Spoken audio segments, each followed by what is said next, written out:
paglalarawan ng kalusugang pangsarili. Ano ba ang ibig sabihin ng kalusugan? Ayon sa Samahan ng Pandaigdigang Kalusugan, ito ay isang kalagayan ng buong pangkatawan, pangkaisipan at panlipunang kagalingan at hindi lamang binubuo ng pagkawala ng sakit o kahinaan.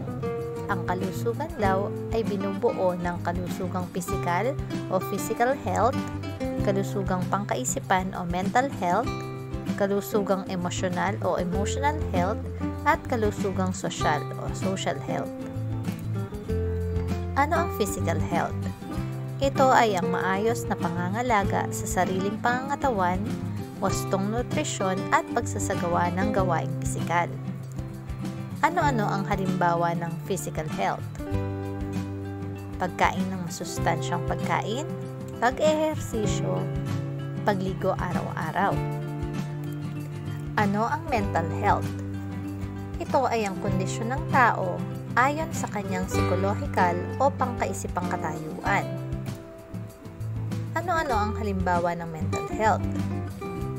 Nakatutukoy kung ano ang tama at mali. Maayos na nakakapagdesisyon. Positibo ang mga iniisip.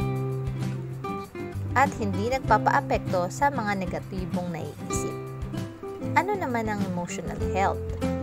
Ito ay ang maayos na pagdadala ng kalungkutan, kawalang pag-asa, depresyon at iba pang emosyon. Halimbawa nito ay ang pagbangon mula sa matinding kalungkutan, paglaban sa anumang depresyon na nararamdaman at pagkakaroon ng pag-asa sa kabila ng kawalang pag-asa ng buhay. Ano ang social health? Ito naman ang tumutukoy sa estado ng pakikipaghalubilo ng isang tao sa kanyang kapwa-tao. Ang mga halimbawa ng social health ay ang paglahok sa mga programang pangsosyalisasyon. Ito ay ang pagtulong sa kapwa, pagsali sa mga organisasyon, pagkakaroon ng maayos na pakikitungo sa iba pang kasapi sa lipunan. Sa pagkakaroon ng maayos na kalusugang pisikal, sosyal, emosyonal, at mental, may ituturing ito na isang indikasyon ng pagtatamo ng pangkalahatang pag-unlad o holistic development. Nagkakaroon din ang isang tao ng magandang disposisyon sa buhay. Maraming salamat po sa inyong panonood.